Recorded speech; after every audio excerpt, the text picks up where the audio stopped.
शादी के अगले ही दिन कथित मोटिवेशनल स्पीकर विवेक बिंद्रा ने अपनी पत्नी को बुरी तरह पीटा।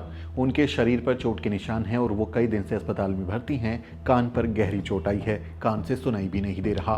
विवादित motivational speaker Vivek Bindra real life में कितना बड़ा फ्रॉड है, इसका अंदाजा आप उनकी पत्नी के आरोपों से लगा सकते हैं। ओबीसी को लीडर नहीं बनाने की वकालत करने वाला विवेक बिंद्रा अब खुद ही एक्सपोज हो गया है। उसकी पत्नी ने थाने में मारपीट की शिकायत दर्ज करवाई है। 22 दिसंबर को खबर आई कि विवेक बिंद्रा के खिलाफ गौतम बुद्ध नगर में एफआईआर दर्ज की गई है। 9 दिसंबर को विवेक बिंद्रा के खिलाफ उनके साले वैभव क्वात्रा ने गौतम बुद्ध नगर के सेक्टर 126 थाने में शिकायत दर्ज की थी। यानी नोएडा का जो थाना 126 है उसमें उन्होंने शिकायत दर्ज करवाई है। आरोप लगाया कि विवेक बिंद्रा ने पत्नी के साथ गाली गलौज की और उन्हें बुरी तरह से पीटा। शिकायत के बाद विवेक बिंद्रा के खिलाफ 14 दिसंबर को एफआईआर दर्ज की गई थी। बिंद्रा के साले के मुताबिक उनकी बहन यानिका की शादी 6 दिसंबर 2023 को विवेक बिंद्रा से हुई थी, लेकिन अगले ही दिन यानी 7 दिसंबर की सुबह विवेक बिंद्रा की अपनी मां से किसी बात को लेकर बहस हो रही थी। इस दौरान उनकी पत्नी ने बीच बचाव किया तो विवेक बिंद्रा ने उसे ही बुरी तरह से पीट दिया। शिकायत के मुताबिक इस मारपीट से यानिका को गहरी चोट आई है। एक वीडियो भी सोशल मीडिया पर वायरल हो रहा है। उन्हें कान से सुनाई नहीं दे रहा और सिर पर भी घाव है, जिसका इलाज चल रहा है। नोएडा के एक प्राइवेट हॉस्पिटल में वो भर्ती हैं। पुलिस ने विवेक के खिलाफ आईपीसी की धारा 323, 504, 427 और 325 समेत कई धाराओं में केस दर्ज कर लिया है। अब आप खुद ही अंदाजा लगा लीजिए कि आदमी पर्दे पर किस तरह की बातें करता है और वो खुद हकीकत में कैसा है। आपको ऐसे लोगों से सावधान रहना चाहिए, क्योंकि ऐसे लोग असल में फ्रॉड हो सकते हैं। यह आदमी विमेंस डे पर मोटिवेशनल वीडियो बनाता है और महिलाओं के बारे में बहुत बड़ी बड़ी बातें करता है, लेकिन असल लाइफ में ये कैसा है इसकी पत्नी ने ही सबके सामने बता दिया। ये तो मोटिवेशनल स्पीकर के नाम पर जल्लाद निकला। धीरेन्द्र शास्त्री जैसे लोगों से मिलता है, गले में तुलसी माला लटकाता है और खुद को किसी महान व्यक्ति की तरह पेश करता है, लेकिन असल में ऐसे लोग ही समाज को खराब करते हैं। ये ना सिर्फ महिला विरोधी हैं, बल्कि एक घटिया जातिवादी आदमी भी है। इससे पहले ये आदमी कह रहा था कि शूद्र को लीडर मत बनाओ, वो दिक्कत करेगा। ब्राह्मणवाद फैलाने के आरोपी आज तक के digital media venture the Lalan top पर डॉक्टर विवेक बिंद्रा ने इंटरव्यू के दौरान अपने दिमाग में भरी गंदगी को सबके सामने उगल दिया था। सोशल मीडिया पर इस इंटरव्यू का 30 सेकंड का एक वीडियो वायरल हुआ, जिसमें विवेक बिंद्रा कह रहा है कि शूद्र का काम सिर्फ ब्राह्मण, क्षत्रिय और वैश्य जैसे वर्गों की मदद करना, उनको असिस्ट करना है, यानी उनकी सेवा करना है। वो सीधे सीधे यही कह रहा है कि शूद्रों का सबसे बड़ा धर्म ही सेवा करना है। इसको लेकर काफ़ी विवाद हुआ। वीडियो में उसने जो कहा वो आपको बताते हैं, आप सुनिए कि उसने कितनी जातिवादी मानसिकता का परिचय दिया था।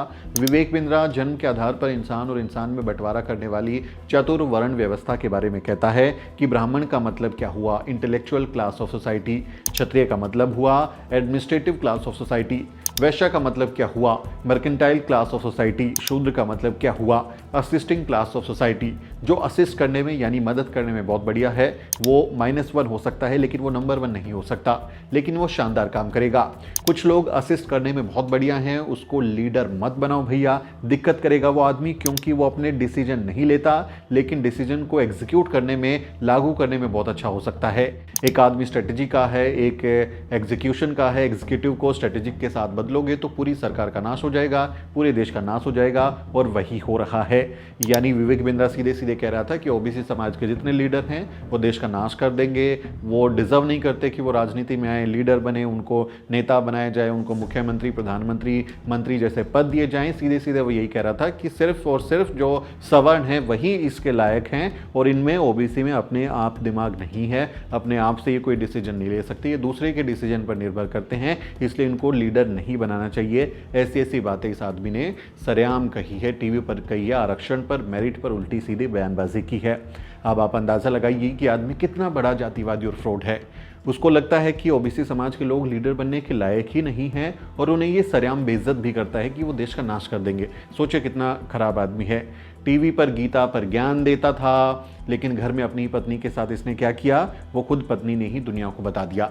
अब केस दर्ज हो चुका है और हो सकता है कि जल्द ही ये जेल भी जाए। ऐसे लोगों की असली जगह जेल ही है, क्योंकि ऐसे लोगों से दूर रहना चाहिए। ये समाज के लिए हानिकारक होते हैं, ये नफरत फैलाते हैं और लोगों को चीट करते हैं, इसलिए इनको जेल में डाल देना चाहिए। वैसे तो इनकी जन्मजात नफरत से हम सब वाकिफ़ हैं, हमने इनके वीडियो देखे, इंटरव्यू देखे, सुन लिया, लेकिन हमें इन लोगों से और ज़्यादा सावधान रहने की ज़रूरत है।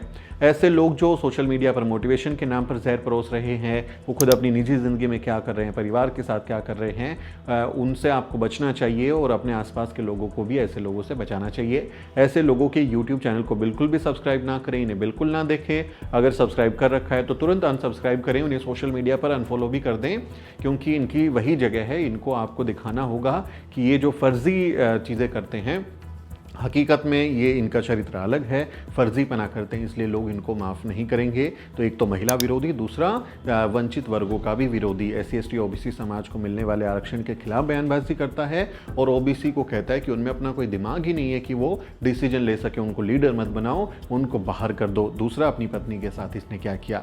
इसलिए ऐसे लोगों को बिल्कुल भी सपोर्ट ना करें, इनके वीडियो बिल्कुल ना देखें। ऐसे लोगों का कंटेंट आपको दिमागी तौर पर नुकसान पहुँचा सकता है, क्योंकि फर्जी जानकारी देते हैं, गलत तथ्य देते हैं, शब्दों की चाशनी में अपनी बातों को लपेट कर उल्टी सीधी बातें परोसते हैं, लोगों के दिमाग में इस तरह की बातें डालते हैं। इसलिए ऐसे व्यक्ति पर आपको सावधान रहना चाहिए, ऐसे लोगों पर सख्त से सख्त कार्रवाई होनी चाहिए। आरक्षण के खिलाफ जो इसने बयानबाजी की है उसको तो एंटी नेशनल माना जाना चाहिए, क्योंकि आरक्षण से देश बनता है, देश में बेहतर काम होते हैं। लेकिन ऐसा व्यक्ति सीधे सीधे देश निर्माण का विरोधी है, देश में तरक्की का दुश्मन है।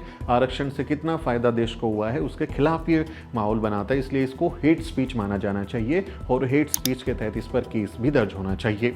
और जो इसकी पत्नी के साथ इसने किया है उसके खिलाफ तो सख्त से सख्त कार्रवाई इस पर होनी चाहिए, उसे तुरंत गिरफ्तार कर लेना चाहिए। नोएडा पुलिस पर भी सवाल खड़े होते हैं। यूपी की योगी आदित्यनाथ की सरकार है, वो कहते हैं कि बेटी बचाओ बेटी पढ़ाओ, महिलाओं पर वो कहते हैं कि हमारी सरकार का खास ध्यान है, कानून का राज है। तो उनके राज में ऐसे व्यक्ति पर जिस पर इतनी गंभीर धाराओं में केस दर्ज हुआ है, उसकी पत्नी आगे आकर बता रही है, उसके शरीर पर चोट के निशान है वो बता रही है, तो फिर उसकी गिरफ्तारी अभी तक क्यों नहीं हुई। नोएडा पुलिस पर भी ये सवालिया निशान खड़ा होता है।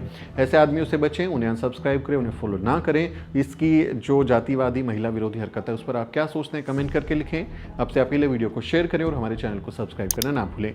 मेरा नाम सुमित चौहान है और इस वीडियो स्टोरी में मेरी मदद करिए मेरे सहयोगी असरा। अगले वीडियो में मुलाकात होगी दोस्तों, देखते रहिए न्यूज़ वीक।